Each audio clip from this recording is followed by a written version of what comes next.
ఆయన పాత్రుడు గారంటే అందరి పాత్రుడు. ఎప్పుడూ ప్రజల గురించే ఆలోచించే వ్యక్తి.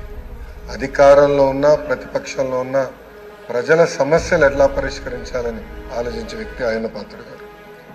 ఆయన పాత్రుడు గారంటే ఒక పోరాటం, ఒక పౌరుషం. ఇప్పుడే అన్న పవనన్న అన్నట్టు క్షణికావేశం కూడా ఉండేది, ఇప్పుడు ఇంకా అవకాశం లేకుండా పోయింది. 1983లో విశ్వవిఖ్యాత నరసార్వభౌమ స్వర్గీయ నందమూరి తారక రామారావు గారు ఆనాడు తెలుగుదేశం పార్టీని స్థాపించినప్పుడు 25 సంవత్సరాల వయసులో మీరు ఆనాడు పోటీ చేశారు, ఎమ్మెల్యే అయ్యారు.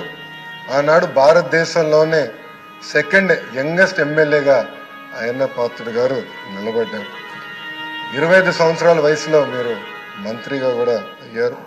7 సార్లు శాసనసభ్యుడిగా, ఒకసారి ఎంపీగా కూడా మీరు ఉన్నారు. 7 సార్లు ఒకే నియోజకవర్గం, నర్సీపట్నం నియోజకవర్గం ఏ అదృష్టం చేసుకుందో నాకు తెలియదు, కానీ 7 సార్లు కూడా నర్సీపట్నం నియోజకవర్గం ఎమ్మెల్యేగా మీరు నిలబడ్డారు.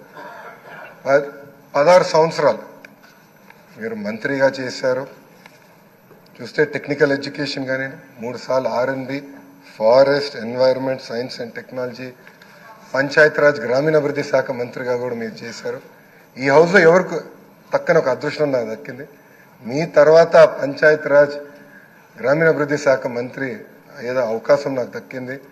ఆనాడు మీరు ప్రారంభించిన పనులని పూర్తి చేసే అవకాశం నాకు ఇచ్చారు.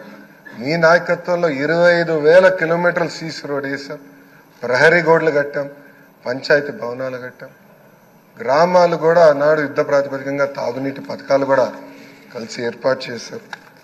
అంతేకాకుండా నాకు ఎప్పుడు సలహాలు కావాలన్నా, సూచనలు కావాలని మీకు ఫోన్ చేసేవాడిని, మిమ్మల్ని అడిగి తెలుసుకునేవాడిని.